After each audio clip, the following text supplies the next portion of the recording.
माधव बाग त्या दोन्हीच्या मधनं धार रोडपासून जे येणारं पाणी आहे ते पाणी कुठं जावं कुठं सोडावं हा खरा प्रश्न होता. पण आज त्या नालीचं उद्घाटन आपल्या केजच्या नगराध्यक्षा, केजचे गटनेते हरुणबाई, अण्णासाहेब पाटील, सर्व शिक्षक, बापू सिंगण, शंकर ठोंबरे यांच्या सगळ्याच्या माध्यमातून या ठिकाणी हे काम हाती घेतलं. हरुणबाईच्या कानावर आम्ही घातलं. हरुणबाईनं त्याला होकार दिला आणि कसा निधी उपयोग करायचा आहे ते माझ्यावर सोडा म्हणले, मी काम करून देतो. हरुणबाईला मला एकच विनंती करायची, ते नालीचं काम तर होत राहील, पण भविष्यामध्ये काही आमच्या बी ह्या भागातल्या परिसरातल्या काही लोकांच्या मागण्या आहेत, इच्छा आहेत. त्याच्यासाठी मी माझी जमीन, मला काही वाटत नाही जमिनीचं.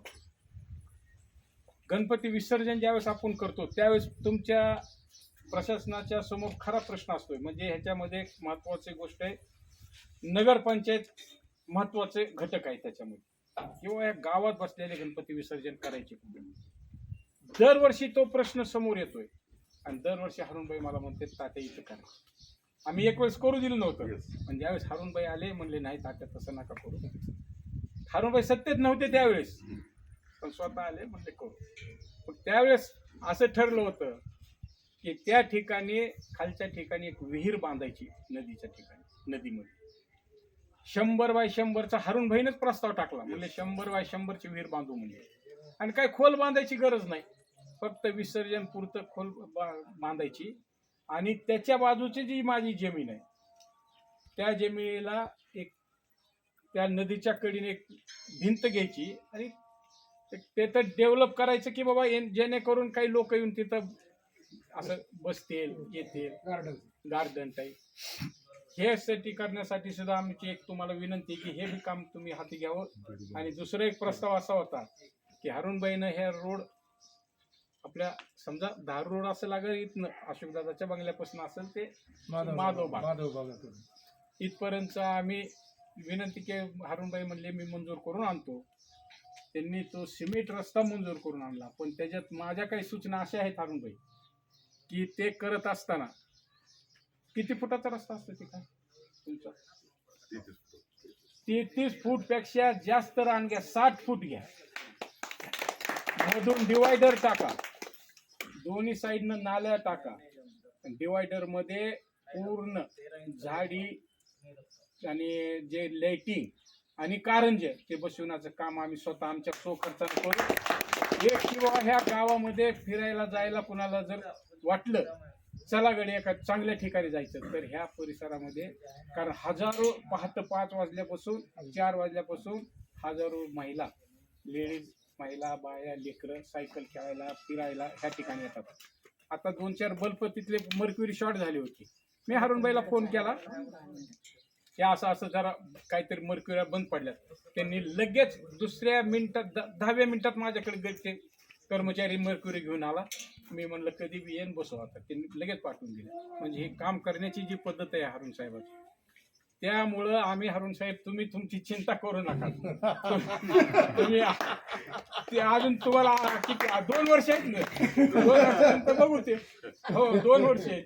आता तुम्ही आमची चिंता करायलाच म्हणजे तुमची चिंता तुम्ही करू नका.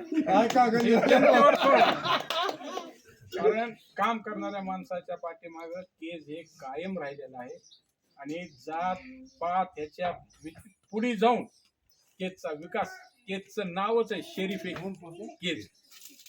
केज मध्ये कधी आयुष्यात तुम्ही मराठा मुस्लिम दंगल बघितली?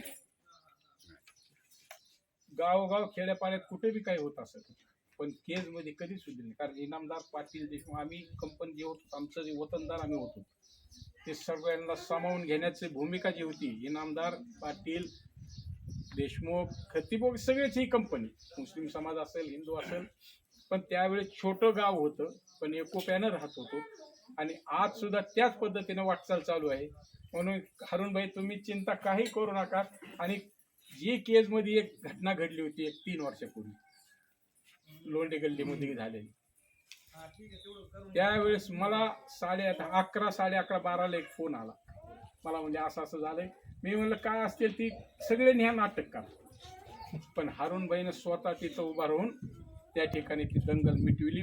पुढचं घटना जी दुर्दैवी घटना घडणार होती ती घडू दिली नाही, कारण मी तिथं नव्हतो, नाही तर मी बी तिथं आलो असतो. हारूनबाई स्वतः तिथं उभा होते 4 तास. हे काम केजमध्ये केलंय, तुम्हाला केजची जनता कधीच विसरणार नाही. पण ज्यांनी काय कोणी आग लावायचं काम केलंय त्याला बी कोणी सोडित नाही. केज मध्ये एक हे आहे, ते केज शरीफ नावच आहे केजचं. म्हणून आपण हारूनबाई, तुम्ही हे तुमच्या जवळ काय फंड असेल त्यावेळेस आम्हाला तेवढा रस्ता आणि डिवायडर टाकून द्या. आम्ही तिथलं सगळं एकदम सुसज्ज असं, किंवा लोकांना असं वाटावं की नाही अरे कुठेतरी आपण बाहेर कुठंतरी फिरायला आलो, ते असं मी झाडी गार्डन तयार करतो, लाइटिंग लावतो, कारंजे बसवितो. त्याचं सुद्धा मोटरी फिटरी आम्ही आमचं स्वखर्चानं करू. आणि तुम्हाला काय वाटलं द्यावं तर तुम्ही देऊ शकता, त्याच्याबद्दल मी काही नाही, कारण गावासाठीच आहे ती, कारण माझ्या एकट्याच्या मालकीचं राहणारच नाही. पण त्या ठिकाणी अजून दुसरी एक अशी विनंती करायची मला, की मागलच्या 1.5 वर्ष म्हणजे इथं कुमावत होती त्यावेळेस मला अचानक कुमावचा फोन आला आणि मी पुण्यात होतो. मला म्हणले पाटील साहेब एक घटना घडली. मी म्हणलं काय झालं? अहो म्हणले तुमच्या घराच्या तिथे शाळेच्या पाठीमागं घटना घडली. म्हणलं काय? मी इथं नाही साहेब, म्हणलं पुण्याला. म्हणले घटना अशी घडली की एका तांब्याच्या मुलीची काही मुलांनी छेडछाड केली, तर ते आपला सीसीटीव्ही आहे का?